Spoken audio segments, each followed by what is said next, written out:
Je m'envolerai vers Jésus. Je m'envolerai. Je sais qu'un jour, à la fin de mon parcours, je m'envolerai. Seigneur notre Dieu, notre roi, nous te rendons grâce parce que c'est toi qui nous rassemble encore ce soir en ce lieu éternel autour de ta parole bénie. Nous te disons merci pour ce samedi 9 mai 2015. Reçois toute la gloire, Père, parce que c'est toi qui rends possible cet instant. Nous voulons te le confier, ô notre Dieu, te suppliant de nous accompagner de bout en bout jusqu'à la fin de cet enseignement.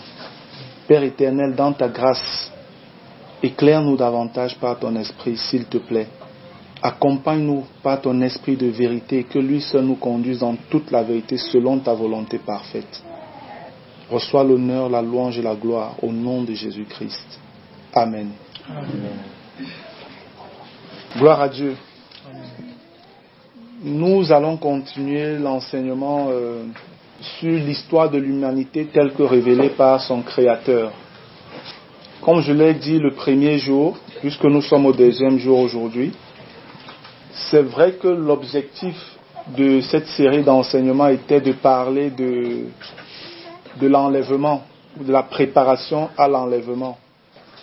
Mais je n'ai pas voulu directement ou alors simplement parler de l'enlèvement, mais de faire quand même un résumé historique du plan de Dieu pour le salut des hommes, pour sa relation même avec les hommes.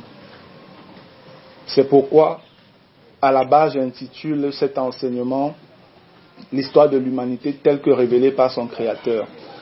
Parce que je le disais déjà le premier jour, les hommes, pour ceux qu'on dit être savants, intelligents, intellectuels ou philosophes encore, il y a des questions dont ils n'arrivent pas à avoir les réponses, ce qu'ils appellent des questions existentielles. D'où venons-nous? Pourquoi sommes-nous là? Où allons-nous? Ce sont des questions qui, pour ces personnes-là, n'ont pas de réponse, ou alors personne ne peut donner de réponse à ces questions. Mais il est vrai que lorsqu'on regarde les choses simplement avec l'intelligence ou les connaissances humaines, c'est difficile d'avoir des réponses à ces questions. Mais quand on se tourne vers le Créateur dans la foi, alors ces questions deviennent véritablement des petits jeux d'enfants en termes de réponses. Parce que Dieu nous révèle tout cela dans sa parole. Donc, nous allons continuer notre enseignement qui, en même temps, c'est même un peu comme une étude, mais le principe sera le même. J'enseignerai et à la fin, nous aurons une séance de questions-réponses. Amen. Amen. Juste en bref résumé comme ça. Le premier jour, nous avons examiné certaines mises en garde concernant l'étude des prophéties de la Bible. Et j'ai parlé là-bas de la frénésie autour de l'étude des prophéties, donc de l'engouement, de tout le zèle que certaines personnes, certains chrétiens, certains hommes ont pour l'étude des prophéties, qu'il faudrait quand même faire attention. Et c'est dans cette même lancée que j'ai également parlé des polémiques inutiles qui sont créées toujours autour des prophéties bibliques, concernant surtout l'accomplissement chronologique des événements prophétiques, dont il est question de savoir à quel moment l'enlèvement devra avoir-il lieu, les noces de l'agneau, est-ce que c'est pendant le millénaire, est-ce que c'est au ciel, donc il y a tellement de préoccupations et des interprétations différentes qui malheureusement finissent par créer des divisions entre des communautés, entre des frères. Et l'autre point sur la mise en garde, c'était simplement en fait pour attirer notre attention sur le fait que les prophéties bibliques ne s'accomplissent pas toujours au moment exact où elles sont données. Elles peuvent avoir un premier accomplissement, un deuxième et même voire un troisième accomplissement afin que une prophétie qui a été donnée par Dieu trouve son plein accomplissement. Et dans l'étude que nous faisons, il faudrait garder ce principe-là, parce que parfois on aura à faire face à ce genre de prophéties qui s'accomplissent sur plusieurs périodes. Le deuxième grand point était de savoir s'il était possible de déchiffrer et de comprendre les prophéties contenues dans la Bible. Et nous avons répondu par l'affirmative. Nous avons dit oui, c'était possible. Parce que Dieu avait révélé un certain nombre de choses à Daniel et en lui demandant de sceller ces choses pour les temps de la fin. Et on a vu que sceller veut dire voiler, cacher, donc ne pas ouvrir à la compréhension. C'est ça que veut dire sceller dans le contexte biblique. Mais nous avons également vu que la fin des temps a commencé avec la venue de Jésus-Christ. C'est pas aujourd'hui, c'est pas maintenant, dans les années 2000 ou encore en 2015 où nous sommes, que la fin des temps commence. Non, en réalité, nous sommes à la fin de la fin des temps. Nous avons vu plusieurs passages le premier jour qui montraient que la fin des temps avait commencé avec l'arrivée de Jésus sur la terre. Et Jean, l'apôtre Jean, qui a reçu la révélation du livre de l'Apocalypse, c'est un peu comme une redondance parce qu'en réalité, Apocalypse vient du grec Apocalypse 6 qui veut dire simplement révélation. C'est pourquoi dans les versions anglaises, vous ne voyez pas Apocalypse, mais Revelation. Parce qu'Apocalypse réellement veut dire simplement révélation. Jean, quand il reçoit les révélations du livre que le Seigneur lui a inspiré, là, l'ange qui lui révèle ces choses de la part de Jésus lui dit « Ne scelle pas ces prophéties parce que le temps est proche. » Ça veut dire que il était possible de commencer à comprendre les prophéties au moment où le Seigneur l'avait révélé à Jean. Mais il est vrai aussi que sur le plan chronologique, sur le plan du temps, il y a un certain nombre de choses qui devaient quand même s'accomplir. Et des choses qui avaient été annoncées dans les Écritures étaient difficiles de compréhension pour des gens de certaines époques. Mais plus le temps passait, plus la compréhension des prophéties devenait plus accessible. Pas toujours parce qu'il y avait une révélation nouvelle, mais simplement parce que ce qui était déjà révélé, ce qui était déjà écrit, finissait par s'accomplir devant les yeux des contemporains, des personnes qui vivaient ces choses. Et là, ces personnes pouvaient maintenant comprendre que, donc ce que Dieu avait dit, ça devait donc réellement se passer comme ça. Et j'ai donné l'exemple avec l'armée de 200 millions de personnes qui est révélée dans le livre d'Apocalypse, où à une certaine époque, les gens ne croyaient pas que c'était possible d'avoir une armée de 200 millions. Ils se disaient non, ça ne peut pas être pris à la lettre. Donc il faut interpréter ça de manière spirituelle. Mais nous aujourd'hui, nous croyons que c'est possible qu'on ait une armée de 200 millions. Et j'ai donné l'exemple avec les pays comme la Chine et l'Inde qui ont le milliard d'habitants. Donc ces deux nations seulement font plus de 2 milliards 500 millions de personnes. Seulement les deux nations-là. Ça voudrait dire que seulement la Chine peut avoir une armée de 200 millions si elle veut. Pareil pour l'Inde. Si les deux pays se mettent ensemble, ça fait encore gros. Donc on voit que cette prophétie qui semblait folle ou alors incroyable à une certaine époque, dans le temps, aujourd'hui pour nous c'est totalement possible. Amen. L'autre point c'était pourquoi étudier les prophéties. Et on avait vu plusieurs raisons pour lesquelles nous devions étudier les prophéties. La première c'était simplement parce que le Seigneur le voulait. La deuxième nous donnait de comprendre que l'étude des prophéties nous confirme que la Bible est réellement le livre de Dieu, parce que la Bible est le seul livre qui existe sur la terre, qui révèle le passé, le présent et le futur avec exactitude. Aucun autre livre sur la terre ne fait ça. Les autres livres ont des prophéties, disent certaines choses, mais jamais avec autant de précision que la Bible le fait. Amen. Et l'autre point qu'on avait aussi examiné, c'était que l'étude des prophéties nous donne davantage de connaître les mises en garde que le Seigneur nous a données ou nous a laissées, afin que nous ne soyons pas séduits, que nous ne tombions pas dans les séductions des temps de la fin. C'est pourquoi il est bon d'étudier les prophéties. Et le dernier point, on avait vu que le Seigneur promet aussi de la joie ou encore de la félicité à ceux qui étudient, qui écoutent et qui gardent les paroles de la prophétie. Dans le simple fait d'étudier les prophéties, Dieu dit que tu es heureux. C'est pourquoi le chapitre 1 d'Apocalypse commence avec l'expression « heureux ceux qui lisent » et ça finit également par « heureux ». Amen.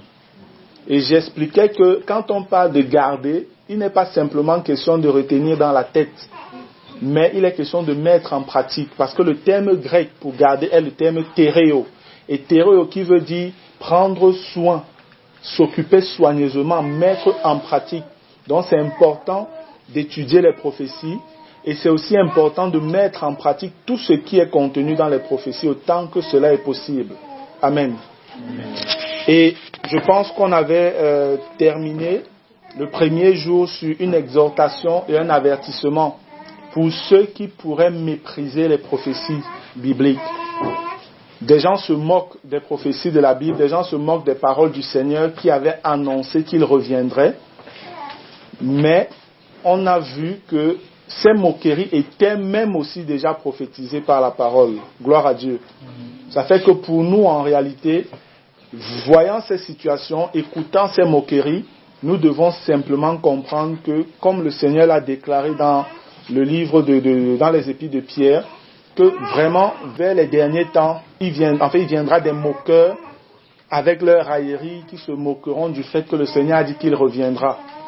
Donc ce n'est que l'accomplissement des prophéties que de voir ces moqueries-là.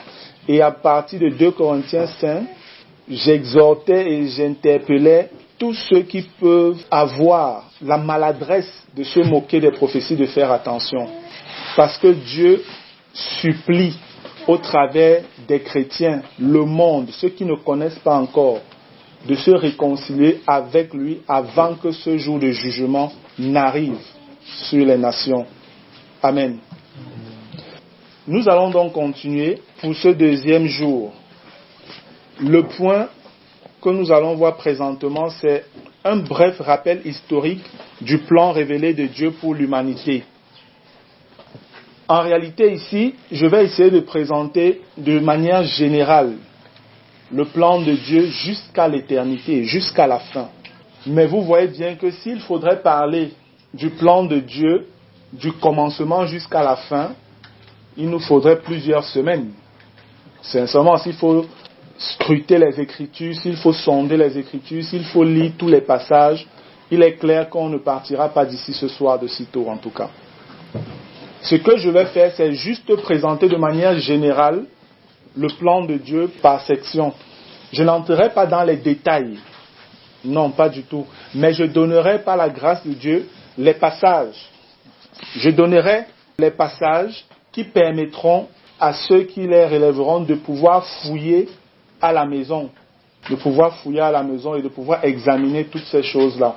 Et comme les enregistrements sont en train d'être faits également, ça fait que vous n'avez même pas à vous mettre de grande pression pour tout noter, puisque vous aurez, par la grâce de Dieu, gratuitement, tous ces enseignements-là. Vous pourrez écouter doucement à la maison, relever les passages et les examiner en mettant pause, en revenant, en avançant. Vraiment, vous serez totalement libre de gérer ça comme vous voulez pour votre édification personnelle.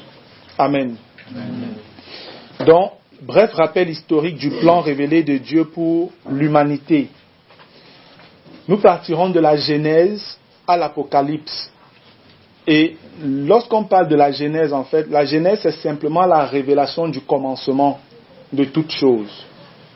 Le Seigneur a voulu nous révéler un certain nombre de choses du début, du commencement. Et ce livre a été appelé Genèse. Et Genèse qui veut simplement dire commencement.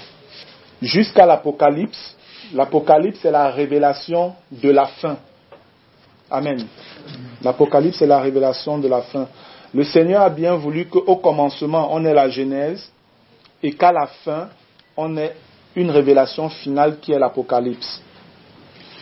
Pour nous, chrétiens, nous croyons que nous sommes le fruit d'une création. Amen. Amen. Nous sommes le fruit d'une création. Les hommes aujourd'hui refusent la vérité de la création, pour accepter le mensonge de l'évolution. Mais pour nous, nous croyons que l'homme et tout ce qui existe a été créé parce qu'il y a un créateur à la base. Nous ne sommes pas le fruit d'un hasard. Nous ne venons pas d'une explosion de l'univers dans un hasard qui a créé des êtres que nous sommes. Passant par des tétards pour grandir, devenant des vers, passant par les poissons, après devenant des singes et des chimpanzés, pour finir à ce que nous sommes aujourd'hui. Je ne sais pas pourquoi ça s'est arrêté. Peut-être demain on serait devenu je ne sais pas quoi encore. Mais il est clair que si on a foi en la Bible, c'est qu'on croit en la création. C'est dommage parce que aujourd'hui, il y a des chrétiens, je ne sais pas si je vais les appeler chrétiens, mais des gens dits chrétiens qui croient en l'évolution. Ils doutent de la création. J'ai suivi une fois un témoignage ou une interview d'un prêtre catholique romain qui remettait en cause la vérité de la création. Il disait qu'il est difficile vraiment de croire que le monde a été créé. C'est ce qu'il disait. Qu'il est difficile de croire que le monde a été créé. Et qu'il était plus tenté de voir vraiment une évolution. Voilà des gens qui sont censés amener la vérité, la lumière aux aveugles, aux gens qui sont dans les ténèbres. Mais voilà le genre de message qu'ils sont en train d'envoyer. Et aujourd'hui, aux États-Unis, l'un des plus grands télescopes qui existent dans le monde appartient à l'Église catholique romaine. Vous savez pourquoi? Parce qu'ils sont en train de chercher les vies extraterrestres hors de l'univers avec lesquelles ils peuvent entrer en contact. Parce que le Vatican, en réalité, a des scientifiques, des prêtres scientifiques qui croient plus en l'évolution qu'en la création. Ce sont des vérités que les gens ne savent pas. Mais si vous allez sur Internet, vous allez trouver ces choses-là. Moi, j'ai des documents dessus. J'ai des documents dessus avec des témoignages des prêtres, des gens qui sont encore vivants. Mais pour nous, nous croyons en la création. Amen. L'histoire de la création de l'univers, de notre monde, commence dans Genèse les chapitres 1 et 2 nous présentent l'histoire de la création. Et après la création, nous avons la chute d'Ève et d'Adam et la chute de toute l'humanité en eux. Parce que Adam et Ève sont nos parents à tous. Amen. Et quand Ève et Adam ont chuté, toute l'humanité a chuté en eux. Et c'est ce que nous présente Genèse, le chapitre 3. Et après cela, nous voyons le désir de Dieu de sauver toute l'humanité. Ce n'était pas simplement un groupe de personnes, mais c'était toute l'humanité que Dieu voulait sauver après la chute d'Adam et Ève. Et ça nous est présenté au chapitre 3 jusqu'au chapitre 5 du livre de la Genèse. Mais malheureusement, l'humanité a rejeté l'offre de salut de Dieu. Les hommes se sont toujours rebellés à ce que Dieu voulait faire. Et déjà, à partir de Genèse 6 jusqu'à Genèse 11, c'est ce que nous voyons. C'est cette histoire que Dieu nous révèle. Parce que dès Genèse 6, on commence avec l'avertissement de Dieu de détruire les premiers hommes qu'il avait créés par les eaux du déluge, en sauvant Noé et sa famille. Bien que les hommes aient reçu cet avertissement de la part de Noé, au travers de l'esprit de Christ qui était en Noé, ils se sont endurcis alors que Dieu manifestait sa patience en attendant qu'ils se répandent. Lorsque le temps est arrivé, selon que Dieu l'avait annoncé, Dieu a détruit ces hommes-là par les eaux du déluge. Mais des années plus tard, des centaines d'années plus tard, les hommes sont rentrés toujours dans la rébellion. Les hommes qui sont sortis de Noé, ou alors de ses fils, des fils de Noé, ces hommes-là ont grandi et eux également sont rentrés encore dans la rébellion.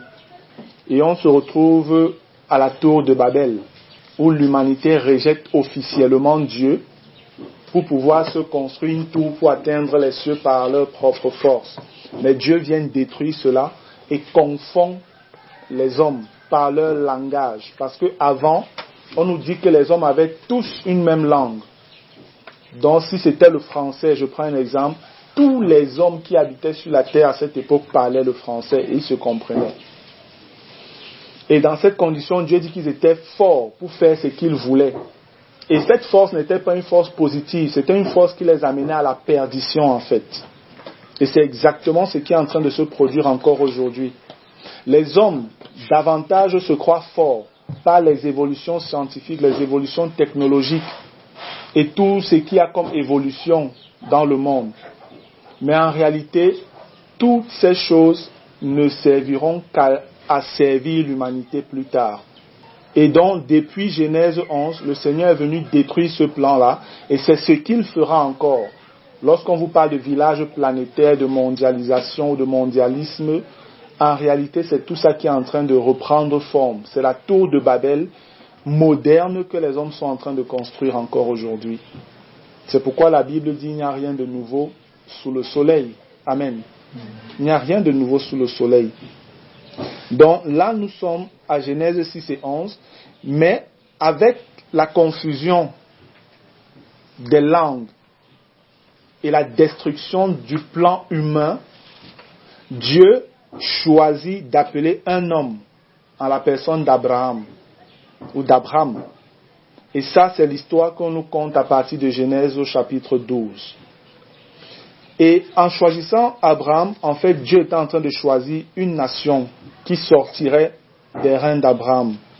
Israël devait être messager de Dieu afin de faire connaître le vrai Dieu à toute l'humanité. Là, nous voyons ça dans Genèse chapitre 12, les versets 1 à 2, où Dieu promet déjà à Abraham qu'il lui suscitera des enfants et qui seront une bénédiction pour le reste de l'humanité. Amen. À première vue, ça parlait d'Israël, mais plus tard, on nous donne de comprendre qu'en réalité, il était question de Jésus aussi. Amen. Plus tard, on nous donne de comprendre qu'il était question de Jésus. Israël est né, Israël a commencé à fonctionner, à travailler avec le Seigneur jusqu'à un certain temps. Je passe un peu l'épisode de leur esclavage en Égypte. Je parle déjà de la nation qui est constituée. Avec la nation d'Israël, Dieu promet à David un Messie qui sera un roi éternel, qui s'assiera sur le trône d'Israël et dont le règne n'aura jamais de fin. Ça, c'est dans 2 Samuel au chapitre 7 que le Seigneur fait cette promesse à David. Mais à cause de l'infidélité d'Israël à la mission que Dieu lui a donnée, le Seigneur se suscite un nouveau peuple qui est l'Église. Amen. Par la venue de Jésus, par la venue de son Fils sur la terre, pour racheter toute l'humanité comme Dieu voulait au commencement. C'est Jésus qui vient rendre la chose possible. Il a essayé au début à l'humanité, ça n'a pas marché. Au travers d'Israël, ça n'a pas marché. Jésus, lui, il est venu. Et c'est par Jésus et en lui seul que toute l'humanité maintenant peut obtenir le salut pour ceux qui acceptent ce que Dieu a décidé. Amen. Et là, nous voyons ça dans Matthieu, chapitre 16, verset 18, et dans Jean, le chapitre 10, le verset 16 également. Dans le plan toujours de Dieu, à un moment donné, on est déjà en train vraiment d'aller vers la fin. Certaines personnes croient qu'il y aura une 3e guerre mondiale avant ce que les chrétiens attendent, avant l'enlèvement. D'autres personnes croient que non, il n'y aura pas cette 3e guerre mondiale, que l'enlèvement aura lieu avant que la 3e guerre mondiale ait lieu. Ça nous donne de nous souvenir ce que je disais au début sur les chronologies sur lesquelles les gens s'appuient constamment. Certaines personnes sont totalement carrées sur le fait qu'on doit accepter qu'il y aura une 3e guerre mondiale avant l'enlèvement. D'autres disent non. Mais est-ce qu'en réalité, c'est un sujet de discussion entre les enfants de Dieu? Moi, je ne pense pas. En réalité, je ne pense pas.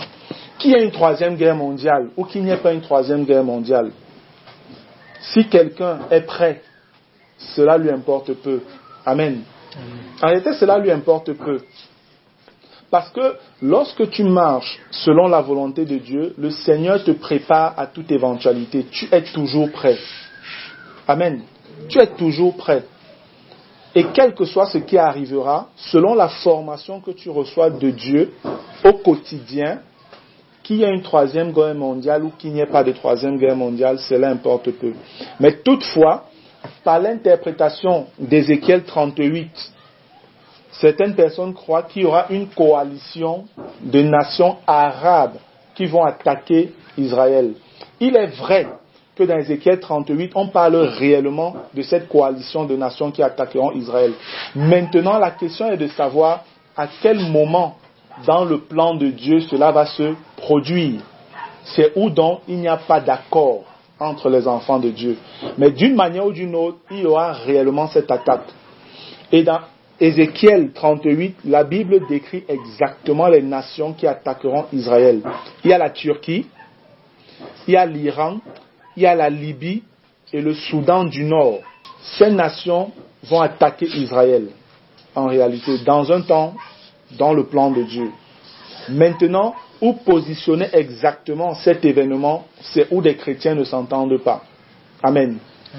Mais nous savons également que par la suite, l'événement majeur que nous attendons depuis la création de l'Église, l'événement majeur que nous attendons, c'est l'enlèvement de l'Église. Amen.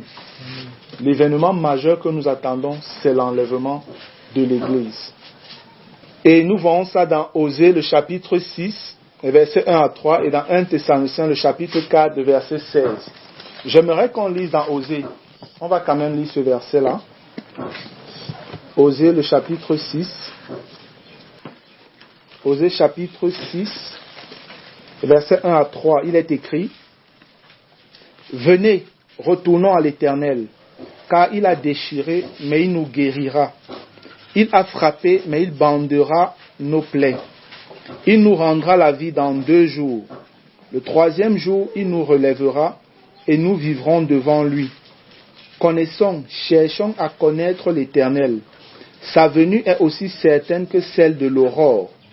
Il viendra pour nous comme la pluie du printemps qui arrose la terre. Amen. Ce passage d'Osée en fait est prophétique. Pour un bon nombre de frères qui étudient les prophéties, le verset 2 est assez révélateur en termes de temps ou d'époque ou encore de durée de temps de l'Église.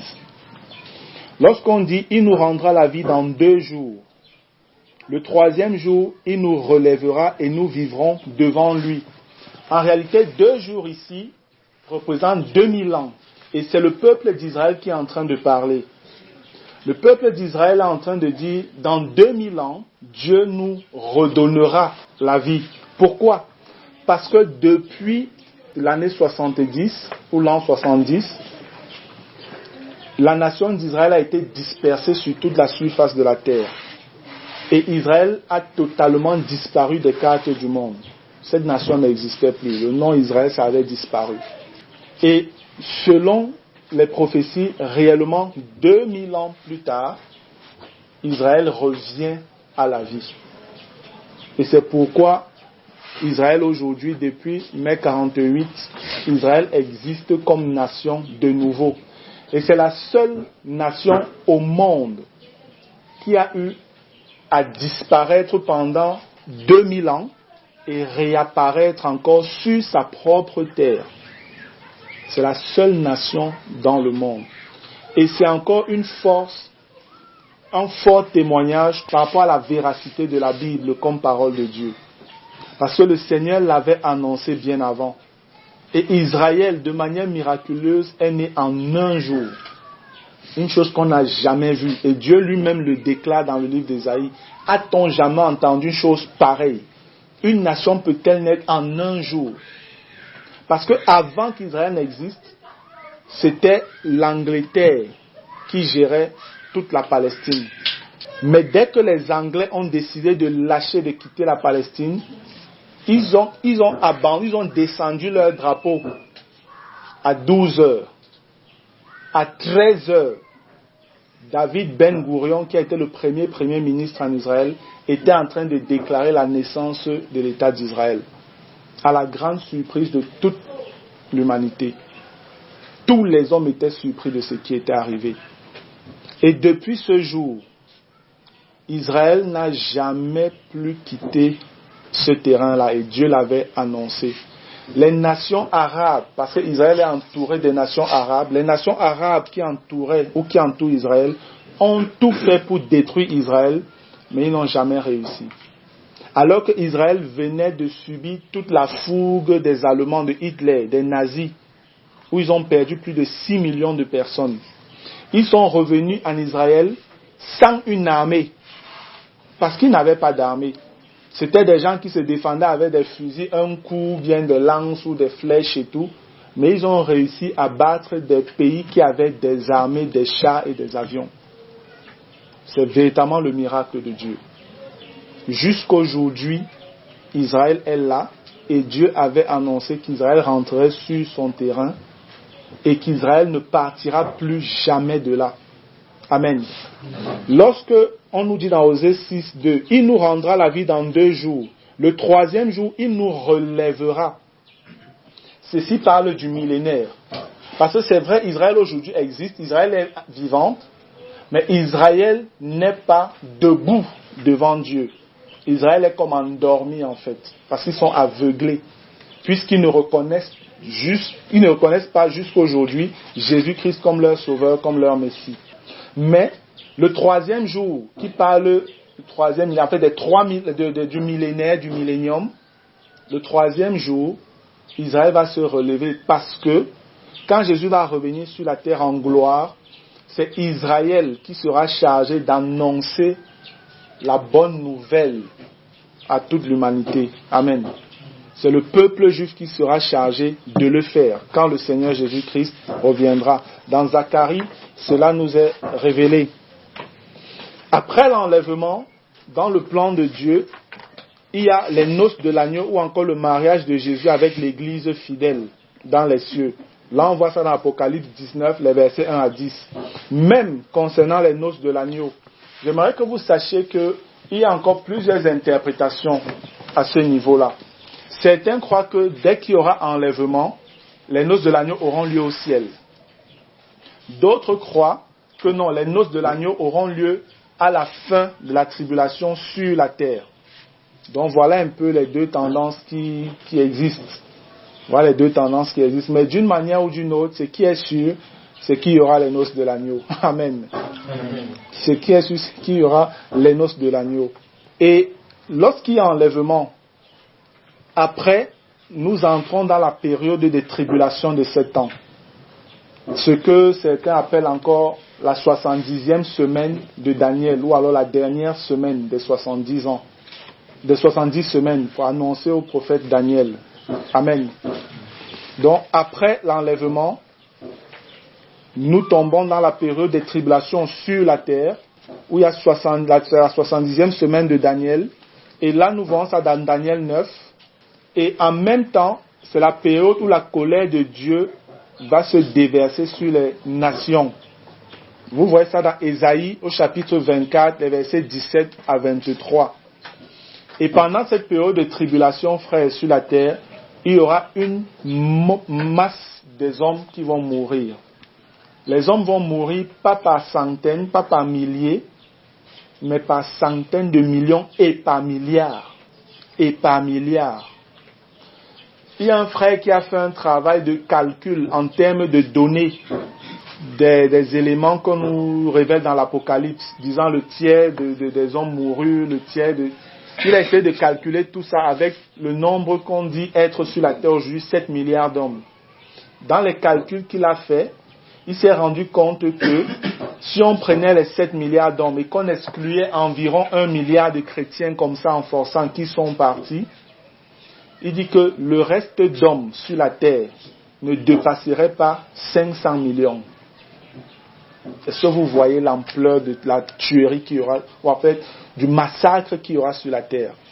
Que sur près de 6 milliards de personnes, 5 milliards, 500 millions de personnes sont parties. Mortes. Et le Seigneur l'a annoncé. Parce que dans Ésaïe, on va le voir, parce que plus tard j'entrerai dans les détails, mais ça c'est les jours à venir. Dans Ésaïe, le Seigneur déclare qu'il rendra les hommes rares sur la terre. Il rendra les hommes rares comme de l'or précieux. Est-ce que vous comprenez ce que ça veut dire? C'est une image forte. Vous savez que trouver de l'or n'est pas facile, n'est-ce pas? L'or est, je pense, le métal le plus précieux pour les hommes. Chacun rêve d'avoir de l'or. Et trouver de l'or est la chose la plus difficile en réalité, pour le commun des hommes en tout cas. Et Dieu prend cette image pour dire que pendant cette période de tribulation, il rendra les hommes rares comme de l'or précieux. Ça voudrait dire que vous pourrez arriver dans un pays, une nation comme le Cameroun, vous trouvez peut-être 2 personnes vivantes. Sur tout le Cameroun. On nous dit au Cameroun, nous sommes environ 25 millions de personnes. Vous vous rendez compte, si on enlève les quelques chrétiens qui sont partis, je ne sais pas s'ils vont atteindre 5 millions au Cameroun. Disons qu'il reste simplement 20 millions de personnes au Cameroun. C'est 20 millions qui sont effacés peut-être en une journée, pas en plusieurs années. En un jour, une fois. Parce que c'est le temps de la colère de Dieu sur les nations. Et ça, c'est après que l'Antichrist lui-même ait déjà fait bien son travail, ayant torturé et tué les hommes de toutes les manières possibles. Quand le temps viendra où Dieu, après avoir averti les hommes pendant cette période toujours de se repentir et qu'ils refuseront, alors sa patience aura une fin. Il commencera à agir par ses jugements, afin même toujours d'amener les hommes à un état de repentance. Mais même jusque-là, ce ne sera pas toujours évident. Mais pendant qu'il y aura tous ces massacres sur la terre, la Bible nous révèle que c'est ce moment où Jésus sera intronisé au ciel comme roi de la terre. Et ça, on le voit dans Daniel au chapitre 7, les versets 13 à 14.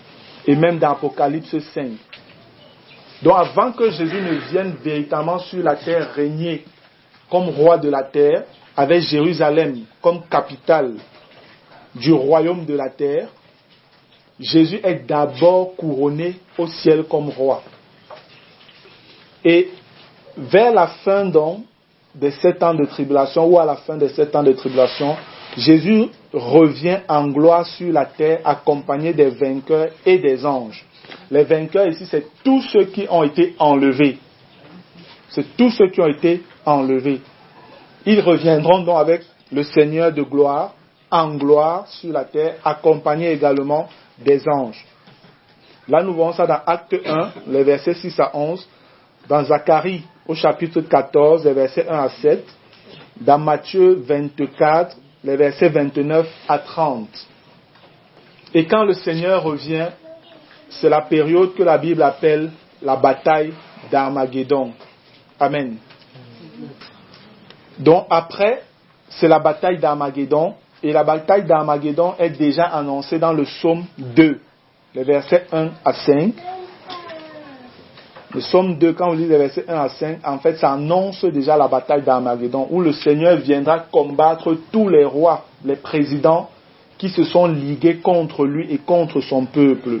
Ce sera ce moment-là, ce jugement sur eux. Et c'est aussi à cette bataille d'Armageddon que l'Antichrist et le faux prophète seront vaincus. Selon 2 Thessaloniciens, le chapitre 2, les versets 7 à 8, et Apocalypse 19, les versets 11 à 20. Et après la bataille d'Armageddon, la Bible nous révèle que Satan sera emprisonné dans l'abîme pendant 1000 ans. Donc toute la période où Jésus régnera 1000 ans sur la terre, Satan sera prisonnier dans un grand trou que la Bible appelle l'abîme. Et il sera enfermé là-bas dedans. Et ça, on le voit dans Apocalypse au chapitre 20, les versets 1 à 3. Et après que Satan sera jeté dans cet abîme, ce sera ce que la Bible appelle le jugement des nations de la terre. Parce que quand Jésus va revenir en gloire sur la terre, il va d'abord juger tous les hommes qui ne sont pas morts pendant la période de la tribulation. Tous ceux-là, le Seigneur va les juger. Donc il y aura d'abord un jugement de ces personnes sur la terre avant qu'on entre dans le millénaire. Et ce jugement-là est important parce que certains chrétiens, ne le comprenant pas, interprètent très mal certains passages des Écritures. Nous reviendrons en détail là-dessus plus loin. Donc ce jugement des nations, nous le voyons est révélé dans Daniel chapitre 7, les versets 9 à 12, et dans Matthieu 25, les versets 31 à 46. Amen.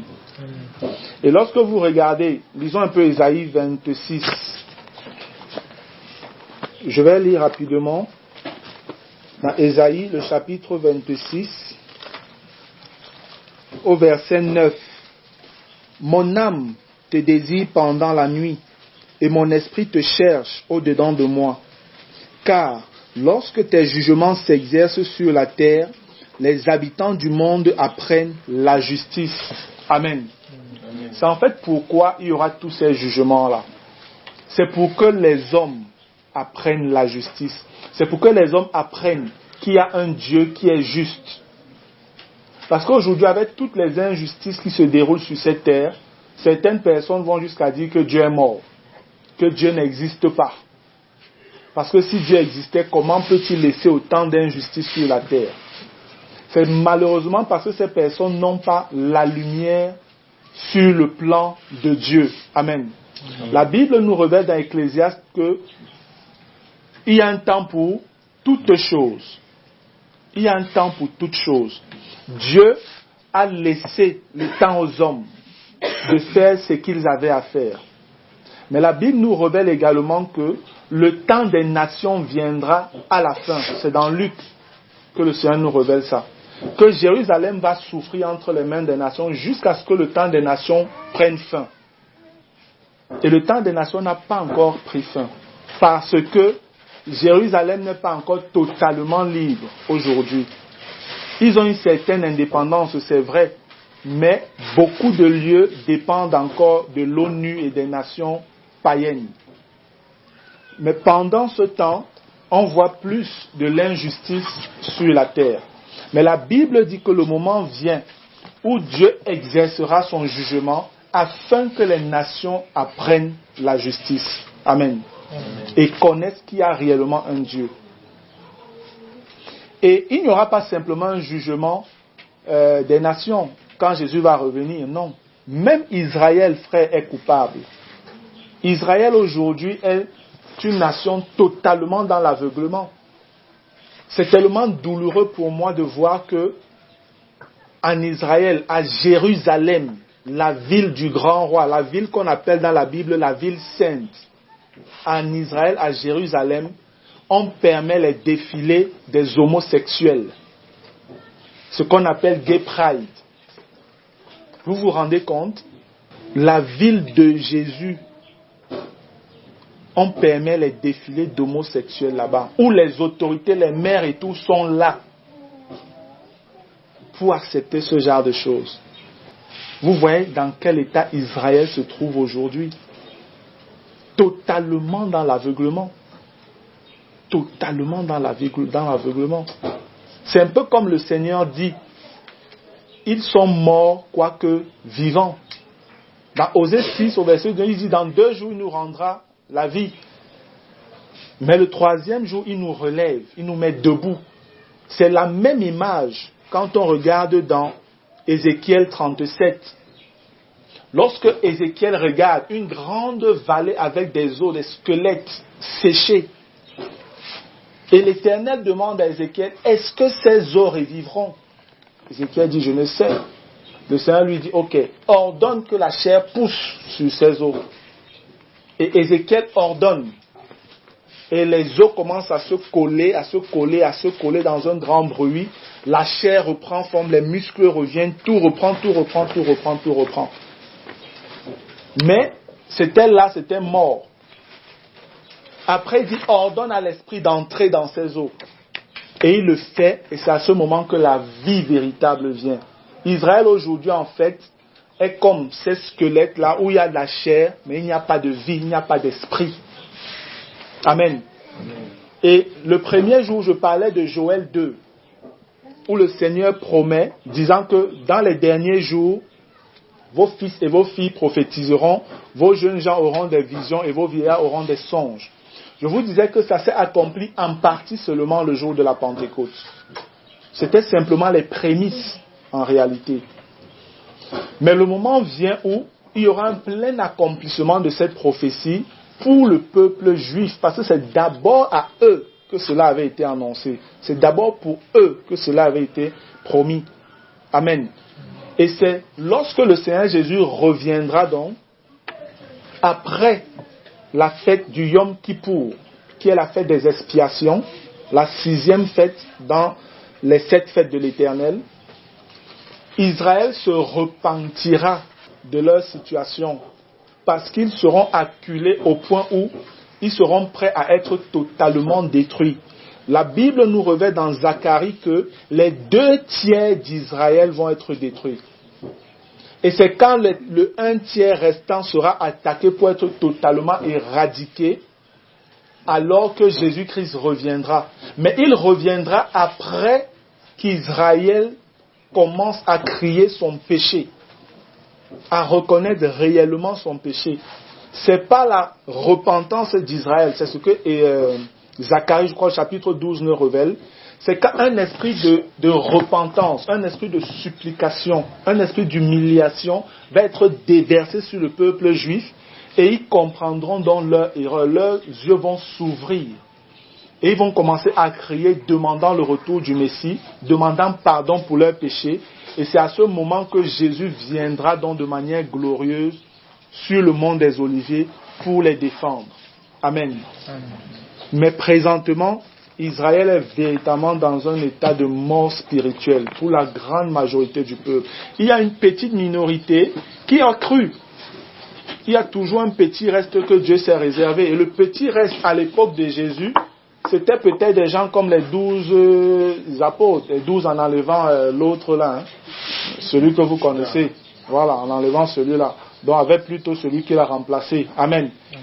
Le petit reste, c'est des gens comme Paul et tous les autres chrétiens juifs de cette époque-là. C'est le petit reste. Et jusqu'à notre époque, il y a toujours un petit reste. Il y a toujours un petit reste. Il y a des gens comme Jacob Prasch, pour ceux qui les connaissent. Bon, Arthur Katz était aussi un juif, mais lui, il est déjà décédé. Il y a Paul Genassia, c'était des juifs, lui aussi, il est décédé déjà. Mais c'était des gens qui étaient véritablement des chrétiens, croyant en Jésus-Christ comme leur Messie. Amen. Amen. Donc, après le jugement des nations, il y aura le jugement d'Israël également. Et le Seigneur l'avait annoncé déjà. Lorsque vous regardez dans Ézéchiel au chapitre 20, les versets 33 à 38, ça parle du jugement d'Israël sur la terre. Et Jésus lui-même l'avait annoncé à ses disciples dans Matthieu 19, les versets 27 à 30. Lorsqu'il dit à Pierre, quand je reviendrai, vous serez assis avec moi sur 12 trônes et vous jugerez les nations, la nation d'Israël. C'était de ce jugement-là dont il parlait en fait. Amen. C'était de ce jugement. Ce sont les 12 apôtres dans la présence glorieuse de Jésus qui vont juger leurs frères qui seront restés vivants pendant qu'ils auront traversé la période de la tribulation. Donc les 1/3 qui resteront là, les 12 apôtres les jugeront avant qu'ils n'entrent dans le millénaire. Et après ce jugement, on instaure donc le royaume millénaire. Et c'est ce que nous révèle l'Apocalypse, le chapitre 20, les versets 4 à 6. Et le royaume millénaire, je veux bien que vous compreniez que le millénaire existe en réalité simplement à cause de la promesse que Dieu avait faite à David. Le millénaire n'est pas une affaire qui concerne l'Église. Bien que l'Église glorieuse, revenue du ciel après 7 ans, avec le Seigneur sur la terre, aura également part au millénaire. Nous serons également là. Et nous régnerons, nous gouvernerons avec le Seigneur. Mais ce temps-là est un temps, en fait c'est l'accomplissement de la promesse ou des attentes des Juifs. Vous savez, pour les Juifs ont une espérance qui est terrestre. L'espérance des Juifs, elle est terrestre. Pourquoi? Parce que eux, ils attendent l'établissement d'un royaume éternel sur la terre. Amen. Et c'est une promesse que Dieu leur avait faite. Et ils auront cela. Leur espérance sera accomplie, sera comblée. Nous, par contre, nous avons une espérance céleste. Alléluia. Amen. Ce qui est beaucoup plus grand. Eux, c'est Jérusalem terrestre aussi qui est dans les souffrances, dans tous les problèmes là. C'est ça qu'ils attendent. Ils attendent la délivrance de Jérusalem terrestre. Et ça va être délivré. Le Seigneur va vraiment agir.